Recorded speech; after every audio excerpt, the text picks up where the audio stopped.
Welcome to Stoic Path, where we jump profound into antiquated intelligence to discover down-to-earth ways to upgrade our lives.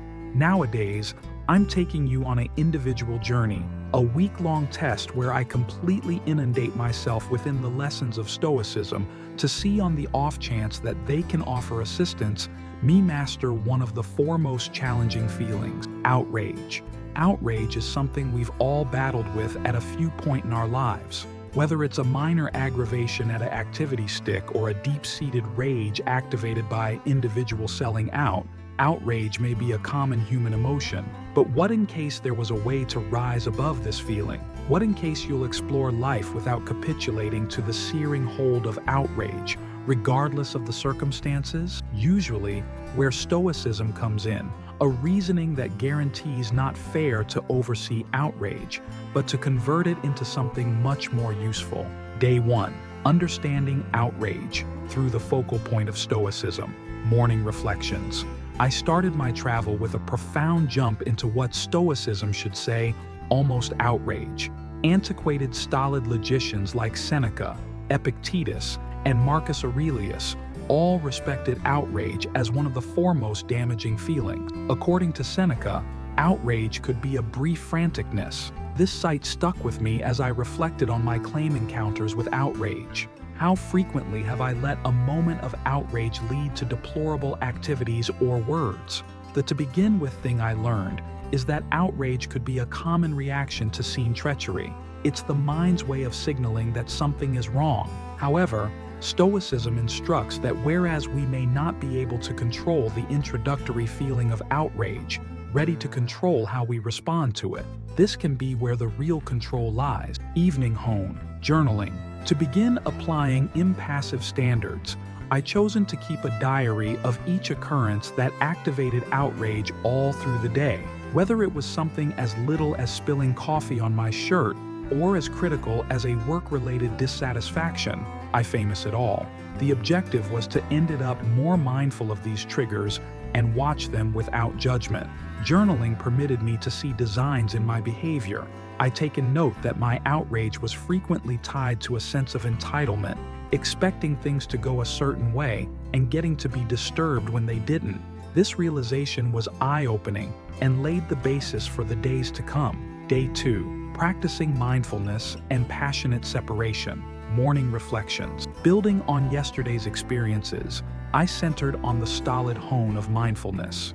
Marcus Aurelius frequently talked approximately the significance of living within the show minute. He accepted that much of our enduring comes from either staying on the past or stressing around long haul. But outrage is one of a kind in that it is regularly a reaction to something happening within the present, something that feels quick and critical. To counter this, I practice careful breathing works out all through the day. At whatever point I felt the stirrings of outrage, I took many profound breaths and reminded myself that this feeling, like all others, would pass. The key was to not let it take root in my intellect. Evening, hone, passionate separation. One of the center lessons of Stoicism is the concept of apatheia, which is frequently misjudged as lack of interest. In reality, it's almost enthusiastic detachment, recognizing that our feelings do not need to control us. I connected this by deliberately choosing to segregate from the results of certain circumstances. For case, when the assembly at work didn't go as arranged, I reminded myself that the result was not totally inside my control. My obligation was to do my best and acknowledge anything result taken after. This hone of passionate separation wasn't simple. There were minutes when I felt myself slipping back into ancient designs, but the mindfulness I picked up through journaling made a difference me stay on track. Day 3. Centering on what's inside my control. Morning reflection. By the third day, I started to see the intelligence within the stolid thought of centering, as it were, on what is within our control. Epictetus famously said, "It isn't things that exasperate us, but our judgments around them." This sight got to be my mantra for the day. I realized that much of my outrage stemmed from attempting to control the uncontrollable, other people's activities, unexpected circumstances, indeed the climate. By moving my center to what I could control, my contemplations, my activities, and my reactions, I found that I had less reasons to be irate. Evening. Hone. Cognitive reframing. To cement this mentality, I practice cognitive reframing. This includes changing the way we decipher circumstances. Rather than seeing a postponed flight as a baffling burden, I chose to see it as an opportunity to capture up on perusing or essentially unwind. This move in viewpoint had a significant effect on my disposition. Rather than feeling chafed, I felt calm and indeed thankful for the unforeseen downtime. This was a capable lesson in how much our recognitions shape our reality. By changing the way we think almost a circumstance, we are able to alter the way we feel approximately it, and eventually, how we react to it. Day 4. Developing tolerance and sympathy. Morning reflections. As I proceeded my journey, I realized that tolerance and kindness were fundamental components of overseeing outrage. The Stoics believed within the hone of sympathia, or the interconnecting of all things. Marcus Aurelius composed, "At whatever point you're approximately to discover blame with somebody, inquire yourself the taking after address. What blame of mine most about takes after the one I am around to criticize?" This thought of interconnecting reminded me that everybody is battling their claim fights, and some of the time, what we perceive as an individual slight is basically a reflection of the other person's battles. Evening home. Practicing tolerance. To develop persistence, I intentionally put myself in circumstances that would ordinarily trigger restlessness or anger. For occurrence, I chose the longest checkout line at the basic supply store and held up without looking at my phone. Instead, I utilized this time to hone careful breathing and watch my environment. I moreover made a conscious exertion to hone sympathy. When somebody cut me off in activity, rather than getting irate, I imagine that they can be surging to in crisis. This simple act of reframing the circumstance made a difference. Me react with understanding instead of disappointment.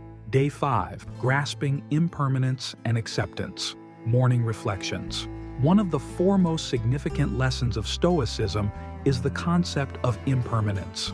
The Stoics accepted that everything in life is temporary. Our belonging, our connections, and indeed our feeling. Marcus Aurelius frequently reflected on the transitory nature of life, reminding himself that everything we hold expensive will inevitably pass absent. This thought of impermanence can be unimaginably freeing when it comes to overseeing outrage.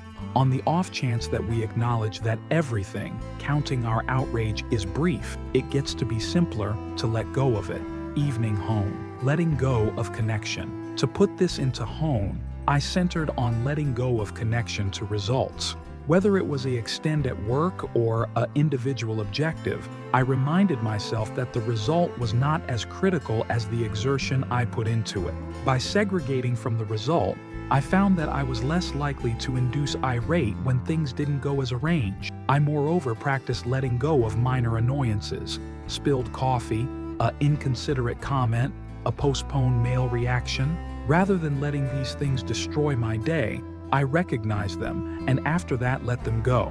This hone made a difference. Me keep up a sense of calm and viewpoint all through the day. Day 6. Finding strength in misfortune. Morning reflections. Stoicism educates that misfortune isn't something to be dreaded, but or maybe grasped as an opportunity for development. Marcus Aurelius composed, "The obstacle to activity propels activity. What stands within the way gets to be the way."